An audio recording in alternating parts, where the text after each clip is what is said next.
Ngayong Pasko at Bagong Taon, mahigpit na ipinapatupad ng Philippine National Police ang one-strike policy laban sa indiscriminate discharge of firearms o walang habas na pagpapaputok ng baril. Layunin ng patakarang ito na maiwasan ang pinsala na dulot ng mga ligaw na bala at mapanatili ang kaligtasan ng bawat mamamayan sa panahon ng selebrasyon. Ano nga ba ang ibig sabihin ng one-strike policy? Ang one-strike policy ay nangangahulugan na iisa lang ang pagkakataon. Kahit sibilyan o pulis, sino mang mahuling nagpaputok ng baril nang walang sapat na dahilan ay agad na pananagutin ng batas nang walang palusot at walang second chance. Layunin nito na pigilan ang irresponsableng paggamit ng baril, protektahan ang buhay at kaligtasan ng publiko, siguruhing mapayapa ang Pasko at Bagong Taon.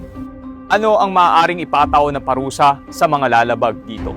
Ang Republic Act 11926 ay batas ng Pilipinas na nagpapataw ng mas mabigat na parusa laban sa walang ingat at walang habas na pagpapaputok ng baril, pagkakakulong, pagkansela ng lisensya at permanenteng maban sa pagkuha ng lisensya at permit ng baril.